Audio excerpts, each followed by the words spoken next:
워치만니 책을 읽어드립니다. 은혜가 함께 하시길 바랍니다. 하나님의 복음 제23장 하나님이 믿는 이들을 다루시는 길 왕국에서의 징계 두 번째 시간입니다. 오는 시대에 왕국 안에서 영생을 얻음. 복음을 전할 때 우리는 사람들에게 예수를 믿으면 영생을 얻는다고 말한다. 그렇다. 사람이 예수를 믿으면 영생을 얻는다.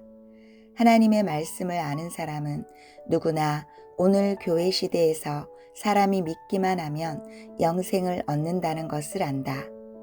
이것이 우리의 메시지이다. 그러나 여기에 한 가지 문제가 있는데 곧 이 영생이 어느 때에 우리가 누리도록 나타나고 발견되느냐는 것이다. 오늘 우리들의 생각과 영은 종종 사망의 공격을 받고 있다. 사탄은 여전히 그의 세력을 가지고 있다. 어느 때가 영생이 완전히 나타날 때인가?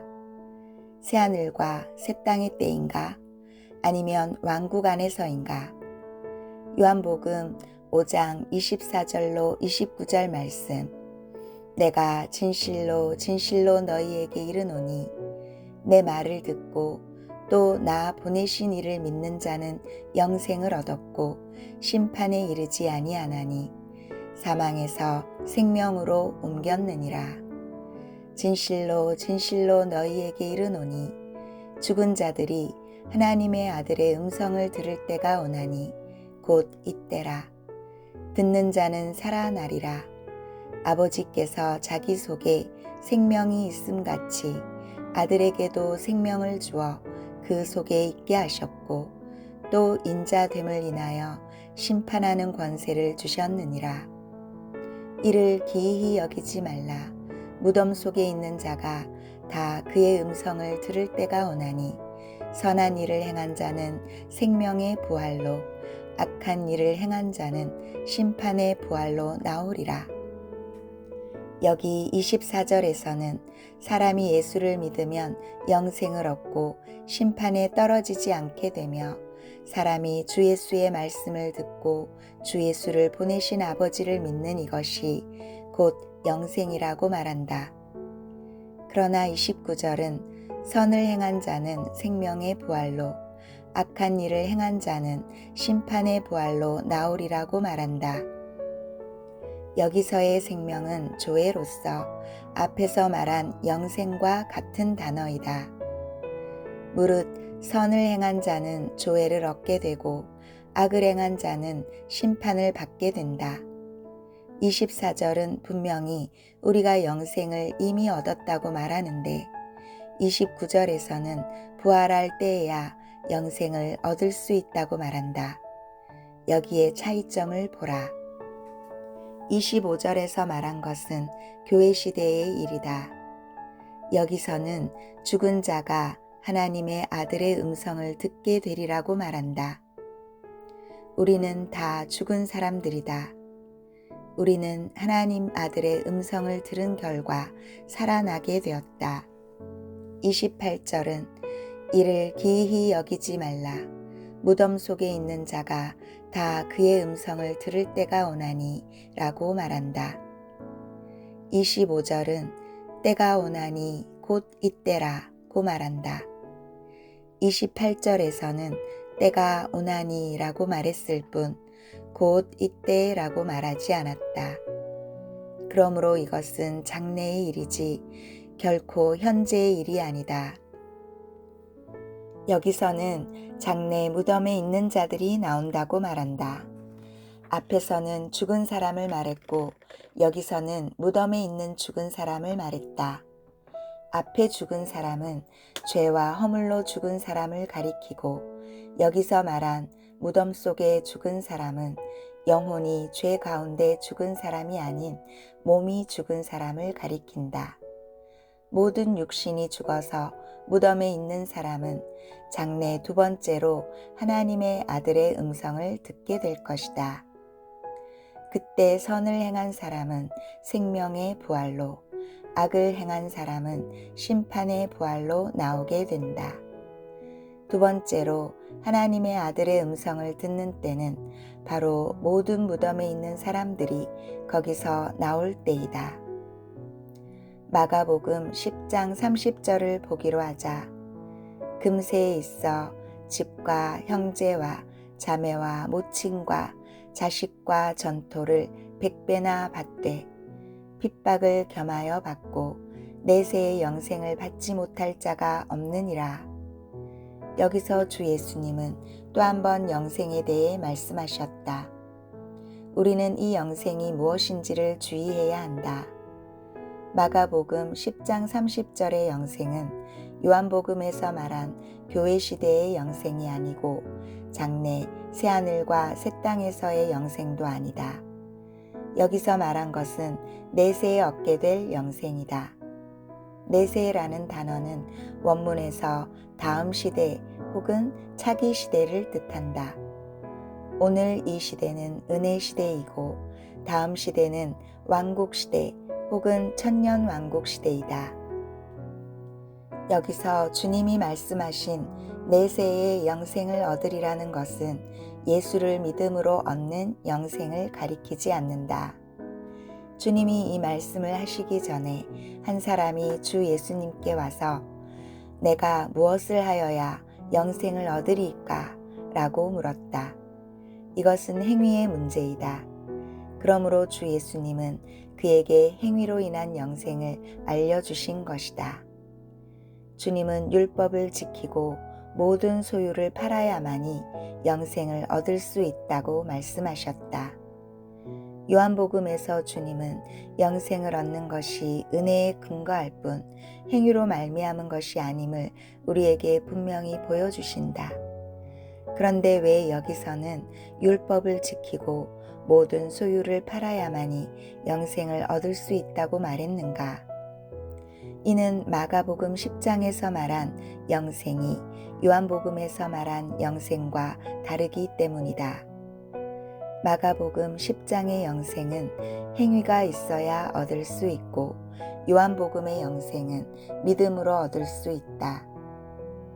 그 젊은 청년이 떠난 후에 주 예수님은 제자들에게 재물이 있는 자는 하나님의 나라에 들어가기가 심히 어렵도다 라고 하셨다.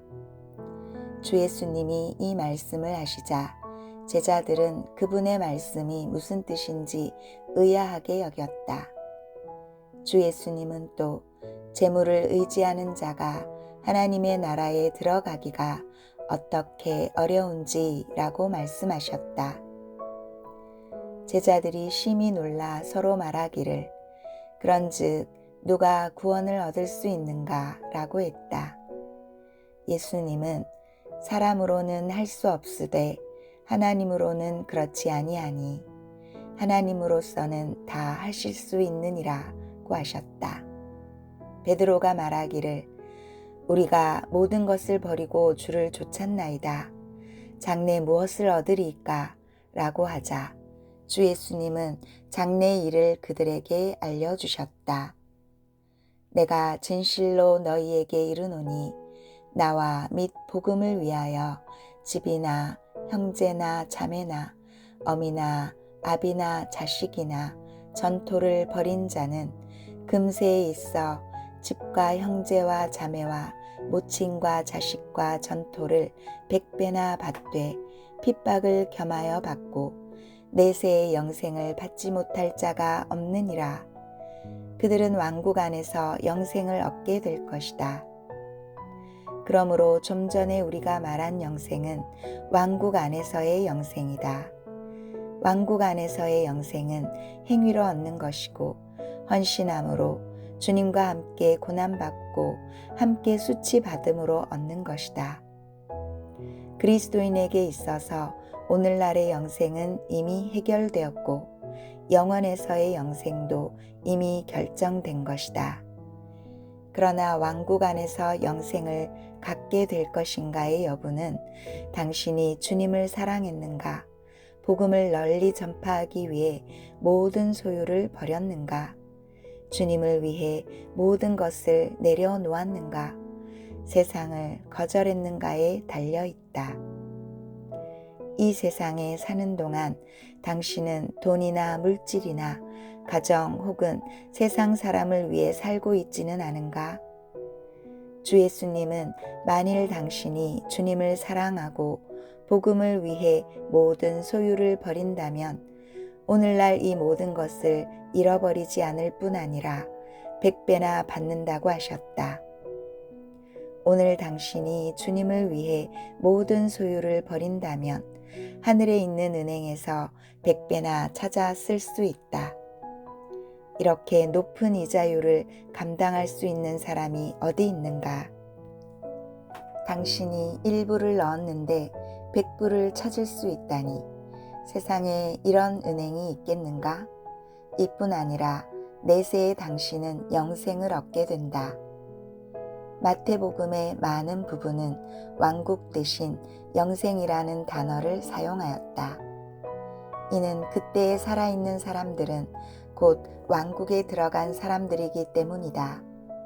예를 들어 마태복음 7장 14절은 생명으로 인도하는 문은 좁고 길이 협착하여 찾는 이가 적음이니라고 말한다. 오늘날 많은 사람들은 좁은 문으로 들어가고 협착한 길을 가라고 복음을 전한다. 그러나 만일 좁은 문으로 들어가고 협착한 길을 걸어야 구원받을 수 있다면 그 구원은 은혜에 속하지 않고 사람의 행위, 즉 좁은 문으로 들어가고 협착한 길을 그의 걷는 공적에 달려 있게 된다. 마태복음에서 우리에게 보여주는 영생은 오늘날 우리가 얻은 영생을 가리키지 않고 천년 왕국 안에서의 생명을 가리킨다. 사람이 왕국 안에서 그리스도와 함께 왕노릇 하려면 반드시 좁은 문으로 들어가고 협착한 길을 가야 한다. 만일 하나님의 명령과 그분의 뜻을 지키지 않는다면 당신의 영생을 잃게 될 것이다. 그러나 이것은 멸망한다는 뜻이 아니라 왕국 안에서 영생을 잃게 된다는 것이다. 만일 이 문제가 해결된다면 당신은 성경 안의 시대의 문제에 대해 분명해질 것이다. 교회 시대에서는 모든 것이 다 은혜에 의한 것이다. 교회 시대의 끝 무렵 하나님은 그 아들로 말미암아 그분의 왕국을 세우실 것이다. 왕국 안에서는 오직 주님을 신실하게 섬긴 사람들만이 죽은 자 가운데서 부활하여 그리스도로 더불어 왕노릇하게 된다. 성경은 이것을 우리에게 분명히 보여준다. 천년 왕국의 형벌. 성경은 많은 하나님의 자녀가 특정한 형벌을 받게 될 것을 말한다. 많은 그리스도인은 이 땅에 사는 동안 행위가 합당치 않고 생활이 경건치 않으며 세상을 사랑하고 자기 뜻대로 행동하며 자의로 하나님을 경배하고 하나님의 일에서 하나님의 뜻을 준행하지 않고 자기가 좋아하는 일을 하며 사람을 기쁘게 하고 사람의 영광을 구하고 하나님의 영광을 구하지 않으며 주 예수님의 수치받으신 위치에 서 있기를 꺼려하고 많은 실수와 죄를 범한다. 만일 그들이 이 생에서 하나님의 징계를 받지 않았다면 죽은 다음 그날 부활할 때 그들이 단지 주 예수님과 더불어 함께 왕노릇하지 못하게 될 뿐이라고만 생각하는가? 주 예수님은 우리가 먼저 그분과 함께 죽고 함께 수치를 당한 다음에야 함께 왕노릇하고 함께 영광을 얻게 된다고 하셨다. 많은 그리스도인이 고난을 당해본 적이 없을 뿐 아니라 더욱이 그들에게는 많은 범죄와 세상을 사랑함과 육체를 좇아 행하는 것들이 있다. 세상을 떠날 때 그들에게는 많은 불의와 처리되지 않은 많은 죄들이 남아있다. 성경은 우리에게 이러한 사람이 특별하고도 실질적인 질책을 받게 될 것이라고 말한다. 마태복음 18장 21절부터 35절까지는 어느 종이 자기 주인에게 빚을 졌는데 주인이 그의 빚을 탕감해 주고 그를 용서해 주었으나 그 종은 자기에게 빚을 진 다른 동간을 용서하지 않는 것에 대해 말한다. 처음에 언급한 종은 필히 구원받은 사람일 것이다. 이는 그가 주님의 사하심을 구하고 주님도 불쌍히 여겨 놓아주고 그의 빚을 탕감해 주었기 때문이다. 오늘 우리도 아무런 의지할 데가 없는 사람으로서 하나님 앞에 나온 자들이므로 주님이 우리를 용서하시고 놓아주시며 우리의 빚을 탕감해 주신 것이다. 이 종이 그리스도인이므로 그가 만난 이를 장래 우리도 만나게 된다. 그 주인이 이 종을 어떻게 다루었으면 우리 주님도 우리를 그렇게 다루실 것이다. 28절로 30절 말씀. 그 종이 나가서 그 종은 밖으로 나갔다. 그는 자유인이 되었기 때문에 나갈 수 있는 것이다. 제게 100데나리온 빚진 동간 하나를 만나 붙들어 목을 잡고 가로되 빚을 갚으라 하매 그 동간이 엎드려 간구하여 가로되 나를 참아주소서 갚으리이다 하되 허락하지 아니하고 이에 가서 저가 빚을 갚도록 옥에 가두거늘. 여기서는 한 그리스도인이 다른 그리스도인의 죄를 용서하지 않는 것을 말하고 있다. 당신은 사함받은 사람이지만 남을 사하는 사람이 되려고 하지 않을지 모른다. 당신이 주님께 빚진 것은 1000만 양을 그분이 다 탕감해 주었는데도 당신은 당신에게 10량밖에 빚지지 않은 형제에게 내게 갚으라, 한 푼도 차이 없이 다 갚으라, 갚지 않으면 놓아주지 않겠다 라고 말한다. 그 결과는 어떤가? 31절로 33절 말씀. 그 동간들이 그것을 보고 심히 민망하여 주인에게 가서 그 일을 다 고하니 이에 주인이 저를 불러다가 말하되 악한 종아 내가 빌기에 내가 내 빚을 전부 탕감하여 주었거늘 내가 너를 불쌍히 여김과 같이 너도 내 동간을 불쌍히 여김이 마땅치 아니하냐. 주님의 말씀에 의하면 그 사람이 이미 주님의 긍휼을 입었기 때문에 그는 분명 구원받은 사람일 것이다. 주인은 내가 너를 불쌍히 여김과 같이 너도 내 동간을 불쌍히 여김이 마땅치 아니하냐. 내가 너를 용서한 것 같이 너도 내 동간을 용서하는 것이 마땅치 아니하냐고 했다. 이것은 이 사람이 주님의 긍휼히 여기심을 입고 사함받은 사람임을 증명해 준다. 그가 다른 그리스도인을 용서하지 않았을 따름이지 그에게 생명은 있는 것이다. 34절 말씀. 주인이 노하여 그 빚을 다 갚도록 저를 옥졸들에게 붙이니라. 이미 긍휼하심을 입고 사함받은 사람을 주님은 빚을 다 갚을 때까지 다시 옥졸들의 손에 붙이셨다. 그가 빚을 다 갚을 수 있는가는 모를 일이지만 그는 반드시 고통을 당하게 된다. 이것은 우리에게 그날 주님이 다른 그리스도인을 용서하지 않는 많은 그리스도인들을 그들이 다른 사람을 대한 대로 대하신다는 것을 보여준다. 만일 당신이 형제를 용서하지 않는다면 주님도 당신이 그를 용서하지 않은 것에 따라 당신을 대하실 것이다. 긍휼과 심판. 우리는 우리 하나님이 공의의 하나님으로서 장래 심판대 앞에서 공의로 우리를 심판하실 것임을 안다. 물론 심판대 앞에서는 공의를 말하지만 여전히 긍휼이 있게 된다. 오늘 당신이 사람들을 긍휼로 대한다면 주님도 당신을 긍휼히 여기실 것이다. 오늘 만일 당신이 사람을 가혹하게 대하고 남의 실패와 약함에 대해 엄격하며 공의를 말한다면 그날 주님도 당신을 공의로 대하실 것이다. 만일 당신이 남을 긍휼히 여긴다면 그분도 당신을 긍휼히 여기실 것이다. 누가복음 6장 37절은 이렇게 말한다. 비판치 말라. 그리하면 너희가 비판을 받지 않을 것이요. 정죄하지 말라. 그리하면 너희가 정죄를 받지 않을 것이요. 용서하라. 그리하면 너희가 용서를 받을 것이요. 오늘 어떤 그리스도인은 말을 너무나 박정하게 한다. 남을 비판할 때 그는 그 사람의 잘못을 하나하나 자세히 따진다. 남을 판단하고 비평할 때 그는 장래 하나님도 그가 다른 사람을 대하는 방식대로 그를 대하실 것임을 알아야 한다. 당신의 헤아리는 그 헤아림으로 당신도 헤아림을 받게 된다.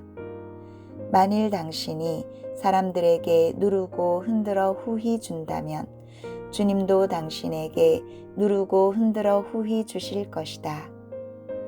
남을 용서하는 자는 사함을 받게 되고 남을 긍휼히 여기는 자는 긍휼히 여기심을 받게 된다. 그러므로 성경은 긍휼은 심판을 이긴다고 말했다.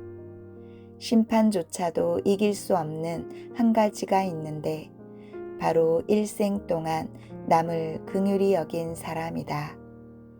우리에게 실수가 없을 수는 없으나 오늘 우리가 남을 긍휼히 여길 때 하나님도 우리를 처리할 수 없으시다. 많은 그리스도인들이 손해보기를 싫어하며 남과 다투고 항상 자기에게 많이 남기고 다른 사람에게 적게 준다. 그러나 우리는 오늘 남을 긍휼히 여기는 사람이 되기 바란다. 그럴 때 심판의 날에 심판의 주조차도 어떻게 다룰 수 없는 사람들이 될 것이다. 이것은 사람이 하나님의 명령을 고칠 수 있다는 말이 아니라 이 땅에 사는 동안 당신이 남을 긍휼히 여긴다면 하나님께서도 당신을 긍휼히 여기신다는 것이다. 오늘 당신의 긍휼히 여김은 장래 심판을 이기게 할 것이다. 오늘 당신이 남을 심판한 것 같이 장래 주님도 당신을 그렇게 심판하실 것이다. 당신이 남을 대하듯이 주님도 당신을 그렇게 대하시기 때문에 이 은혜는 의로운 것이다. 오늘 당신이 어떻게 사람을 대하는가는 하나님이 그 도량대로 당신을 헤아리도록 당신 자신을 위해 하나의 그릇을 만드는 것이다. 그러므로 야고보서 2장 13절은 긍휼을 행하지 아니하는 자에게는 긍휼 없는 심판이 있으리라. 긍휼은 심판을 이기고 자랑하느니라고 말한다. 남을 긍휼히 여기지 않은 사람은 긍휼 없는 심판을 받게 된다. 그러나 긍휼히 여기는 사람은 심판을 이기고 자랑한다. 당신의 긍휼은 심판을 이길 것이다. 이것은 매우 놀라운 일이다. 마태복음 18장은 하나님의 자녀들도 빚을 다 갚을 때까지 옥졸의 손에 넘겨져 옥에 갇힐 수 있다는 것을 우리에게 분명히 보여준다. 물론 우리가 진 빚을 다 갚는다는 것은 불가능한 일이다. 그러나 최소한 어느 날 우리는 주님이 우리를 긍휼히 여기고 용서하시듯이 남을 긍휼히 여기고 용서하기를 배울 수 있을 것이다. 그러므로 35절에서 주님은 이렇게 말씀하신다. 너희가 각각 중심으로 형제를 용서하지 아니하면 내 천부께서도 너희에게 이와 같이 하시리라. 이 부분의 말씀은 불신자에게 하신 것이 아닌 그리스도인에게 하신 것으로서 천부와 그분의 자녀와의 관계와 형제와 형제 사이의 관계를 우리에게 보여준다. 이 단락의 말씀 앞부분에서 베드로는 주님께 형제가 내게 죄를 범하면 몇 번이나 용서하여 주리이까? 7번까지 하오리까? 하고 물었다. 주 예수님은 70번씩 7번 용서해야 한다고 하셨다. 이 말씀에 이어서 그 종에 관한 말씀을 하신 것이다. 만일 당신이 형제를 용서하지 않으면 장차 질책을 받게 될 것이다. 주 예수님의 이 말씀은 베드로가 옥졸들의 손에 넘기워 옥에 갇힐 가능성도 있다는 것을 암시한다. 만일 베드로가 이렇게 될 가능성이 있다면 당신과 나도 이렇게 될 가능성이 있다. 그러므로 주 예수님은 너희라고 말씀하셨다. 이 말씀은 베드로 한 사람에게만 하신 것이 아니라 모든 사람에게 하신 말씀이다. 만일 우리 각 사람이 중심으로 형제를 용서하지 않는다면 우리 천부께서도 우리를 그렇게 대하실 것이다. 새하늘과 새 땅에서는 구원이 영원히 요동치 않는 사실임을 기억하라. 그러나 만일 오늘의 문제를 분명히 해놓지 않으면 장래 왕국 안에서 특정한 형벌을 받게 될 것이다. 아멘.